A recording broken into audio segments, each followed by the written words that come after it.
Olha, a PEC 241, que já foi comentada 2 vezes, a gente não vai deixar você dormir sossegado sem essa pesca. Ela foi aprovada na Câmara e agora ela tramita no Senado, sobre outra numeração. Agora ela virou PEC 55, esse é um número no Senado. O site lá do Senado abriu aí uma consulta pública para saber se a população concorda ou não com a proposta. Vamos dar uma olhadinha então aqui. Vamos lá. É possível opinar quanto a matéria tramita no Senado. Então está aqui, você pode entrar lá também para votar. Agora virou PEC 55, está aqui. Então a votação está 8.777 a favor, 161 mil contra. Tá? Essa é uma votação de caráter popular, para a gente medir um pouco aí a atenção do que as pessoas acham dessa PEC. Obviamente, os senadores, como a gente já explicou para você, vão decidir 2 vezes. Outra questão também bastante interessante é aquela proposta do Ministério Público, aquelas 10 ações para se combater a corrupção no Brasil. Doutor Cristiano Ávila Marona está aqui conosco, gentilmente. Doutor Cristiano, boa noite. Boa noite, bem-vindo. É um prazer. Você não vai ser expulso da OAB como eu, né? Porque eu não mostrei aquilo lá, certo? Não, mas a liberdade de expressão é um valor importante que deve ser preservado, né? O direito de crítica e de, eventualmente, até ter uma opinião que não agrade. Bom, Cristiano, em relação às propostas feitas, que avaliação você faz delas? Bem, Heródoto, sob o nome fantasia 10 medidas contra a corrupção, o Ministério Público está propondo um conjunto de alterações legislativas em número muito maior do que 10 e que altera toda a legislação penal, não apenas os casos envolvendo corrupção. Em resumo, eu diria que essas propostas criam novos crimes, endurecem as penas, suprimem garantias processuais penais e tornam a execução penal mais rigorosa. Isso terá como consequência um aumento da população prisional, né, que hoje já é de quase 630 mil presos.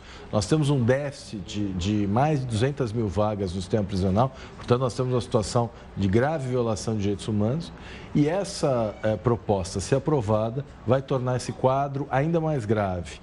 Eu me pergunto se o objetivo do Ministério Público seria impulsionar a privatização dos presídios, né? O que transformaria a prisão num negócio, algo completamente contrário aos princípios consagrados na Constituição. Mas já tem no Brasil, né?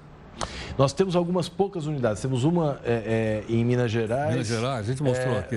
Mas nos Estados Unidos, onde essa ideia de privatização dos presídios surgiu, eles já estão retrocedendo. Só né? os federais.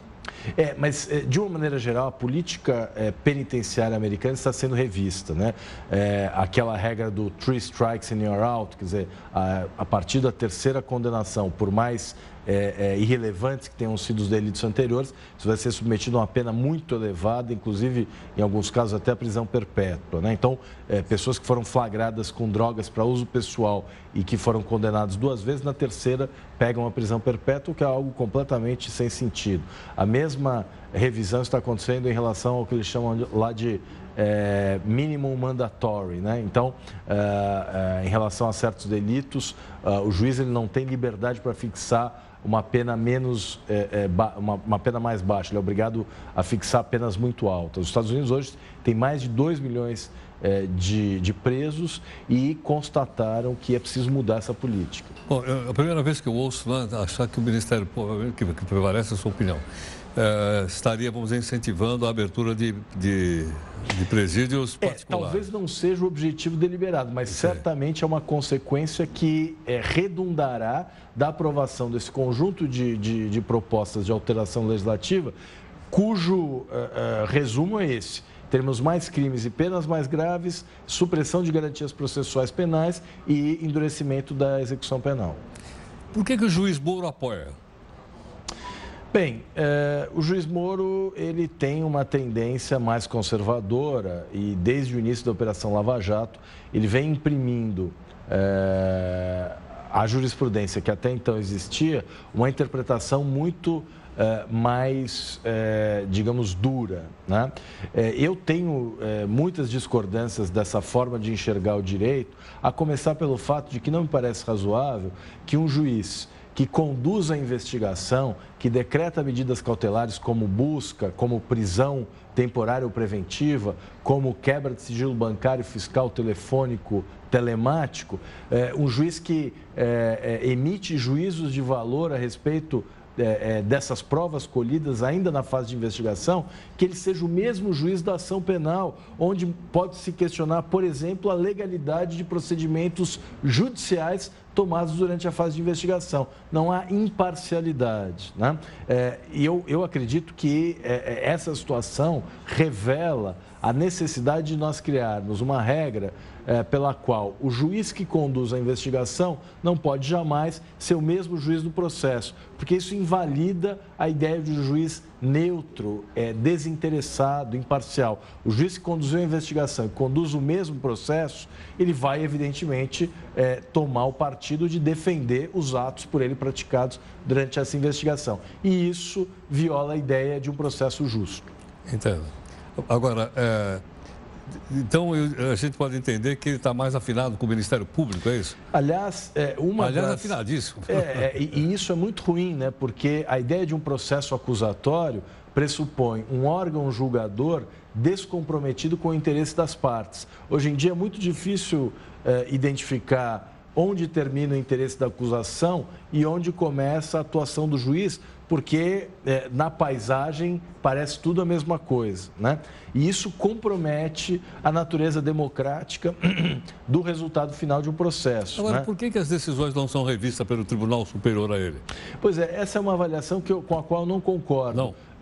A grande maioria dos casos da Operação Lava Jato envolvendo o mérito não foram julgados ainda pelos tribunais brasileiros. Portanto, não dá para dizer que há uma aprovação a respeito do que já foi decidido. Em relação às prisões cautelares, as mais importantes delas foram revogadas. Numa determinada ocasião, o ministro Teori Zavascki, inclusive, chegou a considerar medieval colocar alguém em prisão cautelar como forma de pressão para que essa pessoa colabore com a investigação. Portanto, essa avaliação de que essas decisões não foram alteradas e foram confirmadas não encontra respaldo na realidade. Sei. Ainda que pese a grande repercussão que teve no país todo a Operação Lava Jato.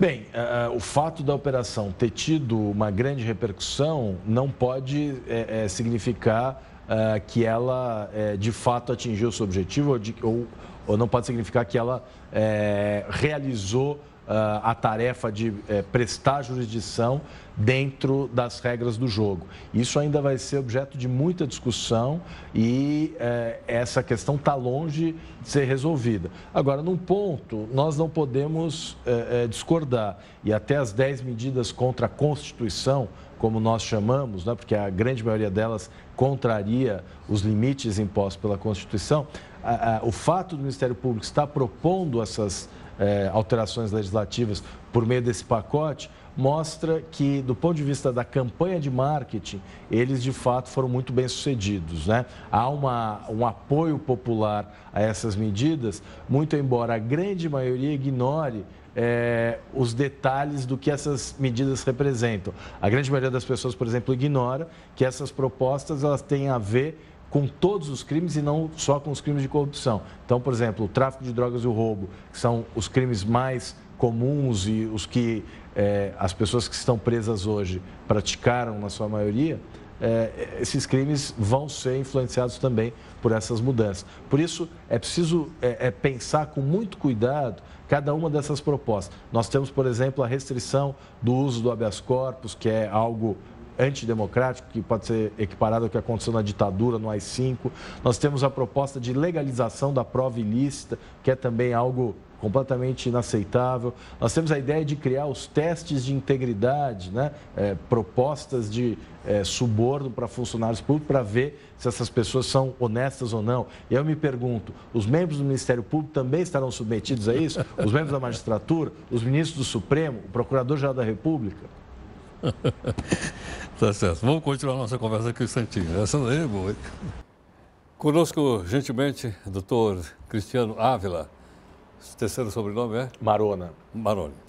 Cristiano, você citou agora coisas, transformar provas obtidas ilegalmente em legal. Pode me dar um exemplo, não? Para a gente Olha, poder entender que eu sou leigo. Eu fico fazendo... a proposta do Ministério Público diz que eles chamam de relativização, porque a Constituição Federal diz o seguinte: é inadmissível no processo a prova obtida por meio ilícito. Então, por exemplo, se alguém é torturado e confessa a prática de um crime, essa é uma prova inválida porque foi obtida por um meio ilícito. Lógico. Da mesma forma, uma interceptação telefônica obtida sem autorização judicial é uma prova ilícita. É o caso, por exemplo, da conversa mais polêmica entre o ex-presidente Lula e a então presidente Dilma, que foi captada após o juiz Sérgio Moro decretar a interrupção da interceptação, né? E, posteriormente, o ministro Teori Zavascki considerou essa uma prova ilícita, inválida e que não pode ser utilizada no processo. O Ministério Público propõe que provas ilícitas obtidas de boa-fé devem ser consideradas. Então, por exemplo, se considerar que a captação da conversa entre o ex-presidente e a então presidente, após a cessação da autorização judicial, ocorreu de boa-fé, isso poderia ser utilizado, né? Quer dizer, indo no limite, a gente até poderia pensar numa situação em que a tortura poderia ser justificável para evitar, por exemplo, que um avião com 300 pessoas caísse, né? Quer dizer, essa é uma ideia muito perigosa, porque abre espaço para o abuso do Estado. E a gente sabe que numa democracia, a principal característica é a de que o poder do Estado tem limites e jamais pode ser ultrapassado. Quando houver ultrapassagem desse limite, nós temos a sanção da invalidação da prova. Tá certo. Cristiano, obrigado pela gentileza. Foi um prazer. Muito grato, foi um prazer em conhecê-lo. Muito obrigado. Bom, eu quero dizer para você o seguinte: na segunda-feira nós vamos trazer aqui um representante do Ministério Público para comentar exatamente o mesmo assunto. Certamente a opinião vai ser diferente e fica por sua conta e risco fazer avaliação.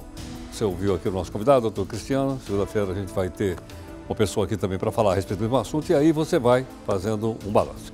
A gente volta em 30 segundos. Até já.